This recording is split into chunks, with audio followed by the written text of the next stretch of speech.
Assalamualaikum, hai murid-murid tahun 6. Apa kabar murid-murid tahun 6 pada hari ini? Baiklah, kita teruskan sesi PDPR kita bagi subjek matematik. Untuk hari ini, kita masih lagi berada dalam topik yang ke-8 iaitu ruang. Untuk objektif pembelajaran pula, diharapkan pada akhir pembelajaran nanti, murid-murid dapat melukis perpenjuru bagi poligon dengan betul dan melukis paksi simetri bagi poligon dengan betul. Baiklah murid-murid, sekarang kita lihat apa itu perpenjuru. Perpenjuru merupakan garis lurus yang menghubungkan dua penjuru atau sudut yang bertentangan. Garis lurus mesti dilukis di dalam poligon. Maksudnya perpenjuru yang kita akan lukis nanti mesti berada di dalam poligon.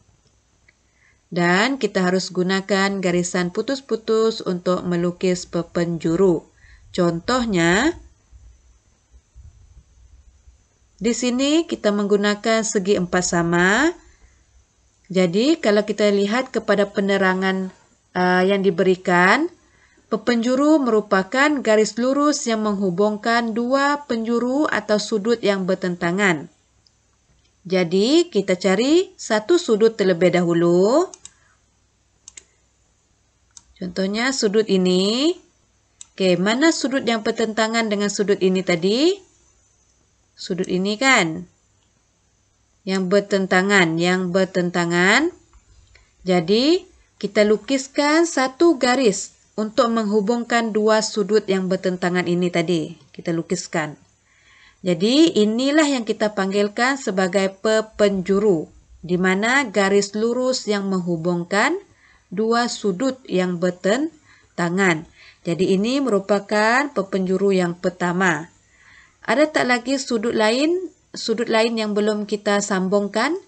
Jadi ini merupakan sudut yang belum kita sambungkan. Kita cari mana sudut yang bertentangan. Jadi ini merupakan sudut yang bertentangan. Jadi kita lukiskan satu garis untuk menghubungkan dua sudut ini. Dan ini merupakan perpenjuru yang kedua. Jadi ingat, garis yang dilukis mestilah berada di dalam poligon. Jadi di sini dikatakan mesti di dalam poligon. Jadi garis yang kita lukis ini tadi berada dalam segi empat sama ini. Dia tak ada terkeluar. Garisan itu berada dalam segi empat sama ini. Dan garisan putus-putus yang kita gunakan untuk melukis. Okey, kalau cikgu ambil sudut di sini, kita sambungkan dengan sudut ini. Boleh ke tidak dipanggil perpenjuru? Kalau kita cuba sambungkan, boleh?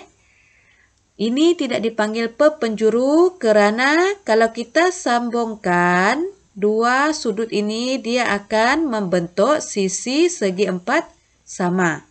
Jadi, kita tak boleh panggil sebagai perpenjuru. Kalau sudut ini kita sambungkan dengan di sini, kita hubungkan pun sama juga, dia akan menghasilkan sisi bagi segi empat sama, jadi tak boleh dikira sebagai perpenjuru. Kalau dari sudut sini pergi sudut sini pun sama, dia akan menghasilkan sisi segi empat sama. Kalau dari sudut ini pergi sini pun sama, dia akan menghasilkan sisi bagi segi empat sama, jadi kita tidak boleh panggil sebagai perpenjuru. Oleh itu, segi empat sama hanya ada mempunyai dua perpenjuru, iaitu ini garisan yang pertama, perpenjuru yang pertama, dan ini perpenjuru yang kedua. Terusnya kita lihat kepada paksi simetri. Paksi simetri adalah garis lurus yang membahagikan poligon kepada dua bahagian yang sama saiz dan bentuk. Jadi di sini sangat penting dua bahagian yang sama saiz dan bentuk. Itu merupakan paksi simetri. Dan garis lurus yang dilukis boleh lebih atau keluar dari poligon. Kalau perpenjuru tadi kita mesti lukis dalam poligon. Untuk paksi simetri kita boleh lukis dia lebih sedikit atau keluar dari poligon. Dan garis dilukis, garis yang kita lukis, kita akan menggunakan garis penuh. Kita tak menggunakan garis putus-putus seperti pepenjuru tadi. Contohnya, cikgu masih menggunakan segi 4 sama. Jadi, di mana cikgu nak mulakan paksi simetri itu? Kerana penerangan tadi dia sebut garis lurus yang boleh membahagikan kepada dua bahagian yang sama saiz. Jadi, kalau cikgu cuba lukis satu garis di tengah ini, adakah dia dapat membahagikan segi 4 sama ini kepada bentuk yang sama saiz? Okey, kita cuba lihat yang sebelah sini. Yang cikgu bagi warna merah ini, dia sama tak dengan yang sebelah sini? Dia menjadi sama saiz. Jadi, apabila garisan yang kamu lukis itu dapat membahagikan bentuk ini, segi 4 sama ini kepada bahagian yang sama saiz. Sebelah sini dia sama dengan sebelah sini tadi. Jadi, garisan ini kita boleh panggil sebagai garisan atau paksi simetri. Jadi, ini merupakan paksi simetri yang pertama. Okey, cuba kita lihat lagi, ada tak paksi simetri yang lain yang boleh membahagikan segi 4 sama ini kepada sama saiz? Kita cuba cari lagi. Kalau cikgu cuba lukiskan paksi simetri di sini, adakah kawasan ini dia sama besar dengan kawasan sini? Ya, dia menjadi sama besar. Jadi, ini merupakan paksi simetri yang kedua. Okey, kita cuba lihat lagi. Ada tak paksi simetri lain yang boleh membahagikan segi 4 sama ini kepada sama saiz?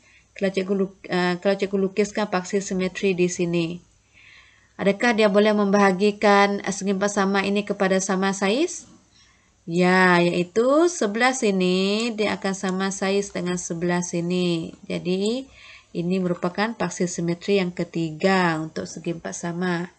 Seterusnya, ada tak lagi garisan atau paksi simetri yang kita boleh lukis untuk membahagikan segi 4 sama ini? Di sini. Kalau kita lukis garisan di sini, kalau kita lukiskan garisan di sini, maka kita dapat membahagikan segi 4 sama ini kepada sama saiz, iaitu sebelah sini dia akan sama dengan sebelah sini. Jadi ini merupakan paksi simetri yang keempat. Kita boleh gabungkan semua paksi simetri tadi di dalam satu bentuk sahaja. Jadi kita boleh lukiskan dari sini terlebih dahulu, kemudian di sini, dan di sini. Jadi segi 4 sama mempunyai 4 paksi simetri. Jadi, di sini sebenarnya ada cara untuk kita menyemak. Kalau sisi poligon itu ada 4 sisi, maka simetrinya pun ada 4. Untuk paksi simetri ada senang sedikit kerana kita boleh menyemak, kita boleh tengok berapa bilangan sisi poligon itu, maka paksi simetrinya pun akan sama dengan bilangan sisi bagi poligon tersebut. Sekarang kita lihat kepada langkah melukis pepenjuru. Sekarang kamu akan melukis pepenjuru. Jadi kita lihat langkah pertama, sediakan buku peta. Kita akan menggunakan buku peta kerana buku peta ini dia mempunyai petak-petak yang sama besar. Jadi mudah untuk kita melukis sisi kerana poligon ini sisinya sama panjang. Jadi kalau menggunakan buku peta lebih mudah kita nak melukis sisi yang sama panjang. Jadi kamu boleh menggunakan buku latihan matematik 2 kamu. Seterusnya sediakan pembaris dan pastikan bilangan sisi poligon yang ingin dilukis. Jadi cikgu nak lukis pentagon. Jadi pentagon ada 5 sisi. Jadi ini contohnya, ini adalah buku peta kamu. Jadi sekarang cikgu nak lukis pentagon. Jadi cikgu akan mulakan lukis sisi yang pertama. Okey. Jadi di sini cikgu menggunakan 2 petak. Maksudnya sisi yang lain pun cikgu akan gunakan 2 petak supaya sisinya sama panjang. Jadi cikgu sambungkan di sini, di sini, di sini, dan di sini. Jadi maka terhasillah pentagon kita. Seterusnya cikgu akan melukiskan pepenjuru. Jadi ingat balik, perpenjuru adalah kita menghubungkan sudut yang bertentangan. Jadi cikgu akan mulakan dengan sudut yang pertama, iaitu contohnya sudut ini. Jadi cikgu akan cari mana sudut yang bertentangan dengan sudut ini. Jadi dia ada dua yang bertentangan, iaitu ini dengan sudut ini yang bertentangan dengan ini tadi. Jadi cikgu akan sambungkan. Cikgu akan lukiskan garis perpenjuru yang pertama dan yang ini yang kedua. Untuk menghubungkan sudut ini dengan semua sudut yang bertentangan dengan dia. Kalau dari sini, kalau sudut ini pergi ke sini boleh ke tidak? Tak boleh sebab dia akan menghasilkan sisi pentagon. Kalau dari sini pergi sini boleh? Pun tak boleh kerana akan menghasilkan sisi pentagon. Jadi tak akan dikira sebagai perpenjuru. Seterusnya, sudut yang lain. Okey, contohnya sudut ini. Mana sudut yang bertentangan dengan sudut ini? Jadi, ini yang bertentangan dengan yang ini pun bertentangan dengan sudut itu. Jadi, cikgu akan lukis garisan pergi sini dan pergi ke sini. Faham? Okey, seterusnya sudut yang ini. Okey, sudut ini tadi. Seterusnya sudut yang ini. Okey, sudut ini kita dah lukis satu garisan pergi sini. Jadi, kita cari ada tak lagi sudut lain yang bertentangan dengan sudut ini. Okey, sini kan. Jadi, kita boleh lukiskan satu garisan. Seperti ini. Kalau sudut yang ini, adakah semua sudut yang bertentangan dengannya kita dah sambung? Okey, sudut yang bertentangan dengan sudut ini adalah sudut yang ini dengan yang ini. Maka kita memang sudah lukis garis tadi. Okey, yang ini pun sama. Yang bertentangan adalah sudut ini dengan sudut ini. Maka kita sudah menyambungkan ke semua sudut ini kepada sudut yang bertentangan. Oleh itu, macam mana kita nak mengira ada berapa perpenjuru? Jadi kita kira seperti ini. Ini perpenjuru yang pertama, pergi ke sini. Lepas tu perpenjuru yang kedua. Perpenjuru yang ketiga.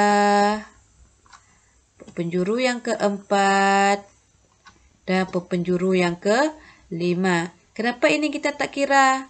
Sebab yang ini tadi kita dah kira dia sebagai perpenjuru yang kedua. Yang ini kita dah kira dia sebagai yang kelima. Yang ini kita dah kira dia sebagai perpenjuru yang keempat. Dan yang ini kita dah kira dia sebagai perpenjuru yang pertama tadi. Okey, jadi di sini ada 5 perpenjuru. Dan jangan lupa untuk tulis nama bentuk iaitu pentagon. Seperti yang cikgu sebut tadi, cara nak menyemak paksi simetri sangat perpenjuru ini tadi. Jadi tolong pastikan kamu telah menghubungkan ke semua sudut yang bertentangan agar perpenjuru yang kamu lukis, bilangan perpenjuru yang kamu lukis adalah betul. Kita lihat kepada paksi simetri. Langkah pertama, sediakan buku petak. Kamu masih boleh gunakan buku petak yang sama. Sediakan pembaris kerana kita akan melukiskan garisan. Dan yang ketiga, pastikan bilangan sisi poligon yang ingin dilukis. Jadi cikgu masih menggunakan pentagon.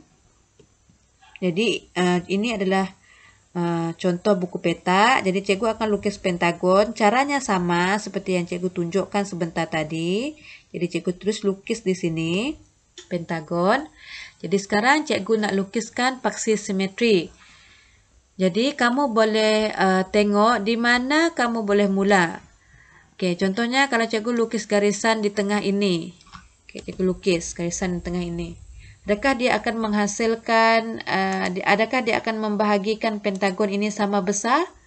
Okey, adakah bahagian ini sama besar dengan bahagian ini? Ya, dia akan menjadi sama besar. Jadi, betullah paksi simetri berada di tengah-tengah ini. Ada tak lagi paksi simetri yang lain? Kita cuba. Kalau dari sini, okey, contohnya sebelah sini dia akan sama besar tak dengan sebelah sini? Ya, dia akan sama besar. Jadi, garisan ini boleh dikira sebagai paksi simetri. Dan seterusnya dari sini, dan dari sini.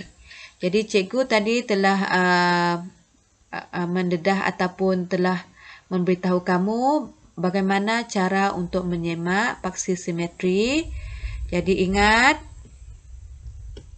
paksi simetri, bilangan paksi simetri adalah sama dengan bilangan sisi. Jadi pentagon ini dia ada 5 sisi, maka paksi simetrinya pun akan ada 5. Jadi pastikan kamu lukis 5 paksi simetri dengan betul. Pastikan yang kamu lukis itu betul-betul dapat membahagikan bahagian dalam poligon itu menjadi sama besar. Oke, sekarang adalah masa untuk mencuba. Jadi apa yang kamu perlu buat untuk tugasan pada hari ini bagi subjek matematik? Kamu perlu melukis perpenjuru dan paksi simetri bagi pentagon, heksagon, heptagon, dan oktagon pada buku latihan matematik 2. Jadi tadi cikgu dah tunjukkan macam mana nak lukis perpenjuru untuk pentagon dan paksi simetri untuk pentagon. Jadi tak ada masalah untuk kamu selesaikan bagi bentuk pentagon. Heksagon, heptagon, dan oktagon caranya sama. Kamu kena lukis terlebih dahulu heksagon. Kamu lukis 2 heksagon. Heksagon pertama kamu lukis perpenjuru dan heksagon kedua kamu lukis paksi simetri. Begitu juga dengan heptagon dan oktagon. Pastikan sisi yang kamu lukis itu sama panjang. Contohnya kalau kamu lukis heksagon, satu sisinya kamu pakai 2 petak, maka sisi yang lain pun kena pakai 2 petak. Kalau kamu pakai 3 petak, maka sisi yang lain pun kena pakai 3 petak supaya sisi kamu sama panjang. Dan cikgu benarkan kamu untuk menggunakan pen berwarna bagi melukis perpenjuru dan paksi simetri agar hasil kerja kamu nampak lebih menarik. Setelah siap, tolong ambil gambar dan hantar kepada WhatsApp peribadi cikgu untuk cikgu semak. Jadi murid-murid, sekiranya kamu ada sebarang pertanyaan atau ada perkara yang kamu kurang faham, tolong jangan malu, jangan segan, jangan risau untuk hubungi cikgu. Jadi, cikgu mengharapkan kamu dapat menyiapkan tugasan yang cikgu berikan dengan baik dan dengan kemas. Jadi, sehingga kita berjumpa pada sesi pembelajaran yang seterusnya. Dan cikgu harapkan semua murid dapat mencuba dan dapat melakukan dengan bersungguh-sungguh. Sekian. Terima kasih. Kita jumpa lagi. Bye.